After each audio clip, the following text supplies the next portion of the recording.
As the voters' registration exercise continues in Lagos State, Governor Pt.2 Fashola was among early callers that arrived his Ward G3 polling unit today at the State Junior Grammar School, Itolo Street in Surulere for fresh registration. Voters had visited the ward about a week ago to obtain their permanent voters' cards, only to be notified that they were not available. Governor Fashola was handed his temporary voters card by the state resident electoral commissioner, Mr. Adekunle Ogumola. The electoral commission had ordered fresh registration for voters in 2 wards on Itolo Street after it failed to distribute permanent voters cards, attributing the development to loss of data arising from the crash of their computing system. Why are you being so aggressive? It was the card in 2011. This is the one they have given me again, so I still don't see the difference. All I will say is that people, no matter how difficult they make this, your love for democracy must be bigger than your inconvenience. The governor, no doubt, is a symbol of democracy, and like he has said, nothing is too much to sacrifice for democracy. And we appreciate him for coming, and we know that he's coming will bring about greater interest by the electorate. This exercise will be on till Wednesday, that is the 10th of December. People will have the opportunity of registering from now till Wednesday. And those that are here to collect the PVC, there are some that started yesterday collecting theirs, and they've been given their own 3 or 4 days to collect within the polling units. And those that are yet to have theirs, even during this weekend, by the time the cards arrive, we'll get in touch with them so that they too will have their own 3 to 4 days to collect at their polling units. Staff of Bendel Breweries have staged a protest over unpaid wages and the deplorable state of the company at the government house in Benin City, the Edo State capital.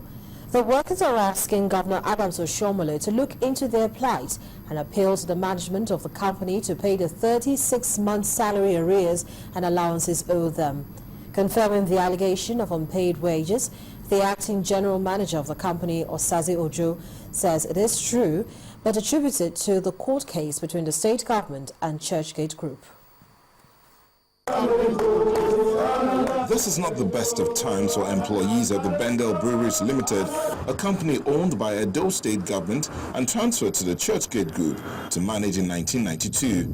But that arrangement has gone awry as both parties are still in court over the deal. It is now the staff of the company that are bearing the brunt of this tussle between Churchgate and the Edo State government in terms of unpaid salaries. They have decided to take their case to the government house where they believe they will get attention.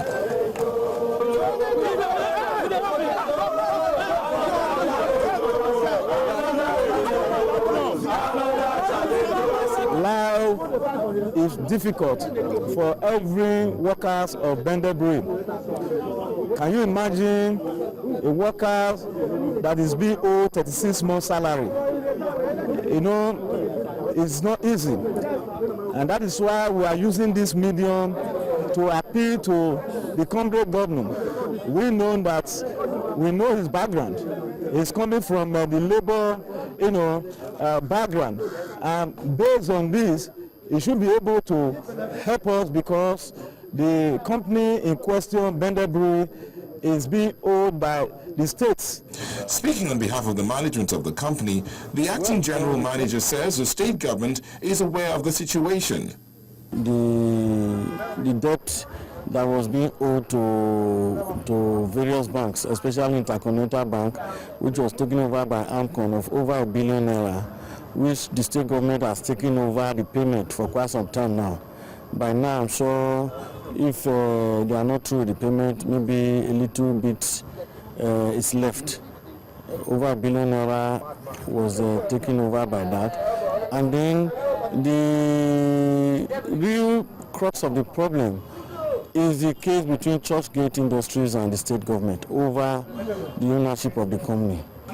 Beyond the issue of unpaid salaries and allowances, these workers believe the company has the potential to be great.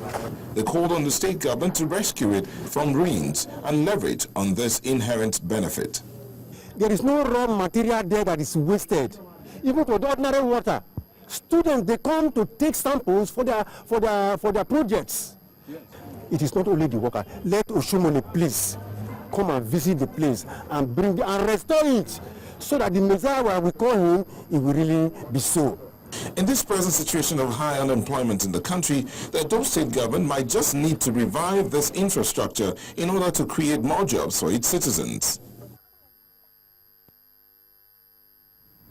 More than 175 Nigerian medics have arrived in Liberia and Sierra Leone to join the fight against Ebola, the first of 600 volunteers promised by the federal government, which contained an outbreak earlier this year. Nigeria's ambassador to Liberia, Chigozie Obi Nadozie, commended the 76 Nigerian medics for volunteering, as this depicts the African spirit. The medics are expected to boost weak local health systems that are also struggling to contain other preventable diseases, as Ebola discourages people from going to clinics for fear of contracting the virus. Well, according to latest data from the World Health Organization, the worst outbreak of Ebola on record has killed at least 6,187 people in the 3 worst affected countries: Liberia, Sierra Leone, and Guinea. Health workers are advocating stronger health systems in order to tackle non-communicable and infectious diseases.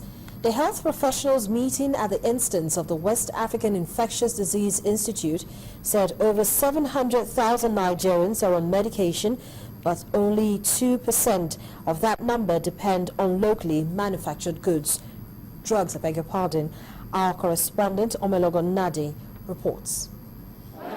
Over 60% of drugs used for treatment in Nigeria are manufactured by foreign companies, and Nigeria spends about $30 billion yearly as capital flights for health consultation. These statistics given by the Director General of the National Agency for the Control of AIDS, Mr. John Idoko, is one of the key reasons for this meeting between health professionals who are seeking to create a link between universities and the private sector to ensure that medical researches move beyond the shelves. $30 billion sort of is what we spend as capital flight, going to India, going to Egypt for, all sorts of, consultations and treatment. And I think that, we need to discuss as a group how the universities and the health infrastructure and the private sector can come together to ensure that, we prevent that type of capital flight. If we've established that we have a pharmaceutical industry in the country, if we've established that it is vibrant enough, if we've established that it can handle requests or partnerships, the next question I wrote is the academia making a demand on the industry? Is the private health sector, or is the health sector making a demand on the private sector? Nigeria has the largest infectious diseases burden in the world. This makes it imperative to improve locally driven research and training backed by development in health and Medicare, so that Nigeria can begin to cater for its medical needs. You don't ignore Nigeria when you're paying attention to healthcare. It's a critical focus for healthcare. It has some of the finest universities anywhere on the continent, and in fact in the world. And there's no better place to be situated than in Nigeria. You bring the different players. You bring the government that drives the policy and shape policy. You bring the private sector that probably have the resources to drive that research. You bring the academia that does drive the research. All these 3 major players coming together will then produce those results that will be usable. Presently, the West African Infectious Disease Institute has 12 universities across the country incorporated as founding members. The foundation, medical professionals say, is in the right direction towards achieving some milestones in the health sector transformation. Omelogo Nadi, Channels Television News. Still on healthcare, primary healthcare has been described as the bedrock of any nation's healthcare system. However, in Nigeria, hindrances to the development of this system is connected to so many factors, including inadequate funding and insufficient number of medical personnel, as well as their uneven distribution. Our correspondent, Yomi Otaigbe, highlights the issues on our focus on health.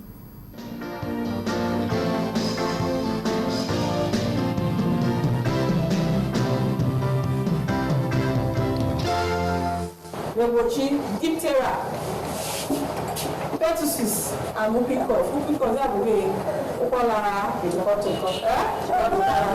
A nurse educating mothers in their local language on the importance of immunization at a primary health center. PHCs are supposed to provide education to the people concerning preventing health problems and the methods of preventing and controlling them, promote proper nutrition, maternal and child care, including family planning, immunization against diseases, and provide essential drugs. But in Nigeria, these basic health services are lacking in most primary health centers, especially in the rural areas. 70% or even above 70% of our people live in the rural areas. And this is where primary health care resides. That's the first contact of health care to our people, is primary health care. But over the years, this sector of the health economy has been neglected. The Constitution devolves primary health care to the local government system level. And you know that the local government level is the third tier of government. Of the three tiers of government, federal, state, and local government, you know that local government is the weakest. Local government has the least resources.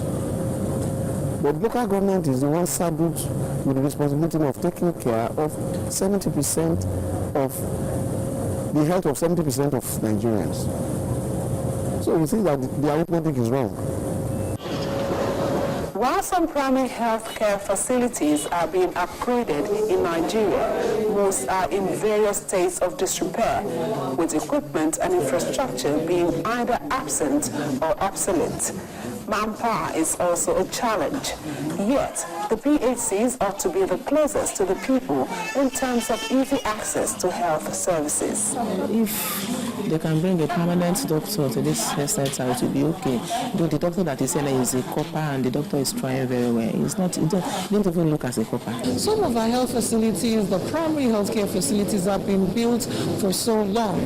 The Primary Healthcare Board, the National Primary Healthcare Agency, is not really keyed into how these facilities are being operated, because they have become the sole responsibility of the local government system that is not very well funded in all the different levels that it needs to support it. You go to the developed countries, their primary healthcare system is sound, it's intact. That's why they have less curative investments and more into prevention, promotion, innovative ways of empowering the community to take charge of their health. So what will it take to get the primary health care system up and running effectively and efficiently in Nigeria? What we need is political will. We need the executive governors to rise up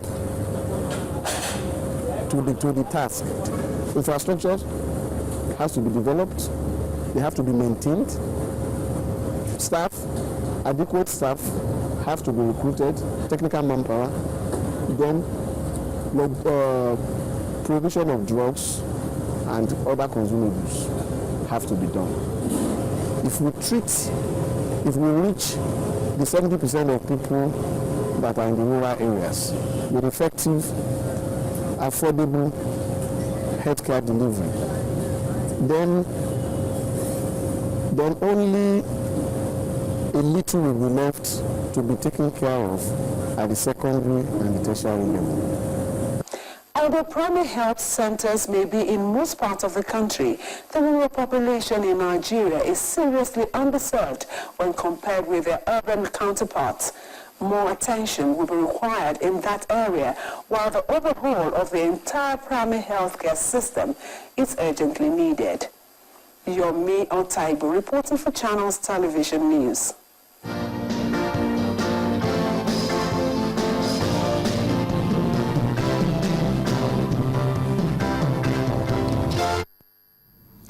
Still ahead on the news at 10, yields on Nigerian bonds are expected to rise next week as investors cut back on their buying positions before year-end. That's on Business News. Please join us again.